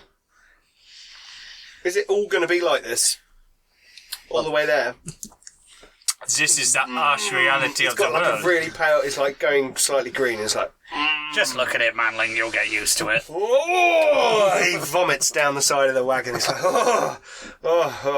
Better out than It's not in in. our wagon. No, not like down the, like, over the side, yeah, not like across it. I remember Nevertheless. I remember your first greenskin. You after fighting your greenskin for the first time, brother. Leave him be. He'll be fine. Okay. Well, yeah, we'll lead on, I'm guessing. Okay. I'll catch up. Well, I assume you'll wait Yeah, we'll wait 20 minutes while Morgan does his thing. And as you all gather your things finally and start to head off, you suddenly hear above you and around you the flap of leathery wings. Oh gosh, no. And as you go to head off, you hear a screech and a shout from above. Ooh. And as you look up, you see 3 wyverns circling this pass. And their screams fill the air as the orcs that are riding them grab the reins and lean them forward and shout something that you can't hear against the wind and the driving rain. I'm guessing it's Wog. But it's... And the wyverns dive down towards you, infernal kind of scream filling the air, leathery wings beating, and we shall leave the episode there. Dun dun dun! Cool. Okay, well hopefully you guys enjoyed that one. Thank you very much for joining us here on Flint and Steel. I'm having a lot of fun with this, and hopefully you guys are enjoying it. And we will see you in 2 weeks' time for the finale of Season 3 of Flint and Steel. Please don't forget to go and check out all those links below, our social media, our Discord. Loads of stuff going on Discord. We had a load of people join recently to talk about Warhammer things that might be relevant for you guys, so go and check that out below, including one of the creators of but anyway, we have also got our Patreon, where, as I said earlier on, we just put up an article around magic items. Please don't forget to go and check out all our other shows. We've got A Bond Unbroken, Star Wars. Yep. We've got A Fractured Empire, which just finished, which is another Star Wars game. We've got On the Edge of the Emperor's Light, which is Lawrence's Dark Heresy game, which is finished. And there's a whole back catalogue. We also did a recent Teenage Mutant Ninja Turtles and Other Strangeness one-shot, which was crazy and lots of fun. So go and check that out. There's going to be some more one-shots. And, very soon, Alien mini-campaign, a 4-parter. The goal is a 4-parter. We'll see what happens. They might all die in the first episode. We'll see. A 4-parter of Alien, which is fantastic. It looks really cool stress mechanics for what happens. I'm already stressed reading the rulebook. Yeah, no, it looks really cool. And then after Warhammer Fantasy Roleplay finishes, we are going to be doing some Zweihander with Along the Verge, which is going to be the name of the show that will follow this, and that is a Zweihander game set in Black Road, which is my setting for Zweihander, which I'm writing and adjusting at the moment and hoping to get published this year in a full form rather than the half form that's kind of on Drive-Thru-RPG right now. So that's all cool. Other than that, anything else I've forgotten? Nope. No? Cool. Right. Thank you very much for watching, and we'll see you in 2 weeks on Flint and Steel. Bye.